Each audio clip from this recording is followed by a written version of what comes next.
ada lagi. Boleh lah guna.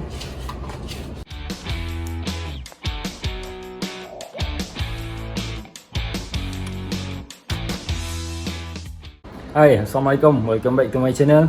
Hari ni aku nak buat, hari tu dulu aku ada buat, aku ada beli satu foam cleaner ni. Aku buat cuci aku punya cushion kereta. Lepas tu ada lebih. Ada lebih sikit. Lepas tu kebetulan cushion rumah aku ni anak-anak biasalah kotor habis kan. Jadi aku nak guna foam cleaner tu untuk bersihkan cushion kat rumah aku ni. Yang setakat mana yang cukup lah. Alright, jom.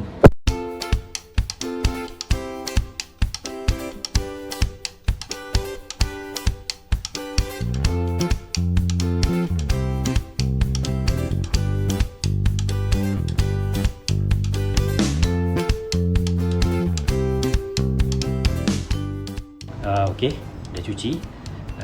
Kita jemur dulu, tengok result dia macam mana.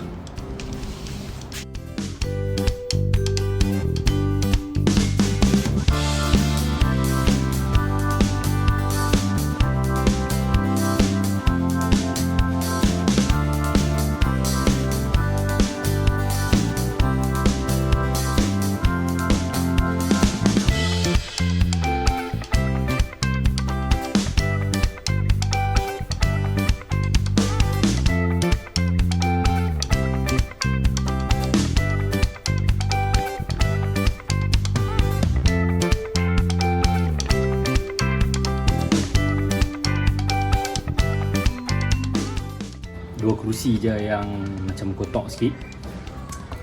Jadi aku nak tonyoh kuat pun tak berani sangat, tak lagi takut fabric dia rosak. Jadi sebab ni kan plastik kan, dia jenis macam ni. Jadi harap-harap kurangkan sikit kotak tu kan. Nanti aku share tu, biar dia jemur dulu.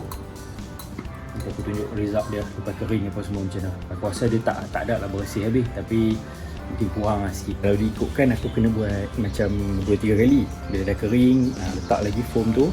Lepas tu gosok lagi, buat banyak kali. Jadi aku punya foam tu pun baki je kan, tak cukup.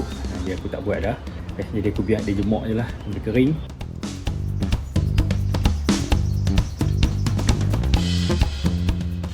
Dah lebih kurang 2-3 jam dah aku jemur. Jadi kita tengok result dia macam mana.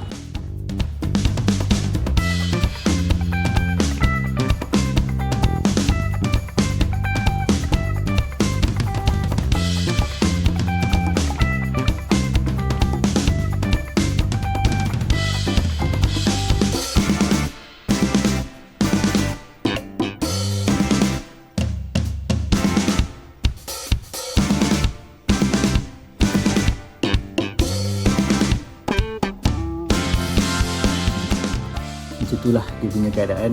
Memang tak bersih 100%, tapi kurang lah sikit nampak kotak dia tu kan. Jadi aku pun tak rajin sangat. Aku beli ni dulu dekat Mr. DIY. Tak ingat berapa ringgit, rasanya tak sampai RM10 rasanya lah. Nanti aku check boleh, aku letak dekat bawah ni harga dia. Sekat dia je Kusyen aku. Jangan lupa like, komen dan juga subscribe. Okay, bye bye.